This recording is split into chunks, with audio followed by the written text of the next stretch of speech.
Kudya Festival gisaulog kagahapon sa Dakbayan sa Tagbilaran. Mga putahe sa kudya og indigay sa inom og tuba gibira. Busa, mga kapuso, maki-fiesta ta. Pinaagin ining report ni Chelo Valiana. Gidayo ang Kainget Beach sa Tagbilaran City, Bohol, gumikan sa mga preskong seafoods. Apan ang lain pang rason kung nganong muanhi gayud ang mga lokal og langyaw nga mga turista, mao ang ilang kudya. Usa kini kasikat nga delicacy ug abunda dinhi sa Kainget Beach. Ang kudya, usa ka matang sa clam o seashell nga gikuha sa napo ka mga kudya drivers sa ilawom sa kadagatan sa buoy nga dunay giladmon nga unom ngadto sa napo ka tiil. Mura kinig mga bato. Gamit ang improvised hammer, bukon ang kudya, unya gamitan sa gamay nga kutsilyo aron makuha ang unod. Ang kudya mao'y pinaka-espesyal sa among barangay sa Buoy. Tungod kay way lain nga lugar dinhi sa ato ang Dakbayan sa Tagbilaran nga naay nang manguhaay og kudya, kundi diri lang jud sa ato ang barangay sa Buoy.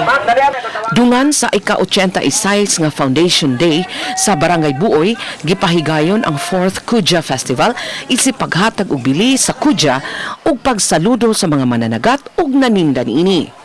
Atay kudya festival, kudya cooking contest, lumba sa bugsay ug lumba sa langoy. Ang amo ang pinaka-highlights, lumba sa yarok sa tuba. Sa mga babae lang niwa, dili sa mga lalaki. Dunay lumba sa pagbugsay sa mga kalalakinan ug ang mga miapil sa paspasab nga paglangoy.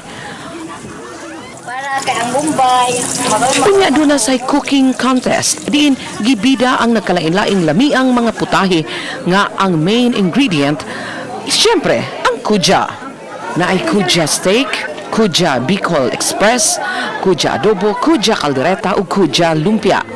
Apan ang gihuwat gyud sa kadaghanan mao ang yarok sa tuba o pinaspasay pag-inom sa tuba.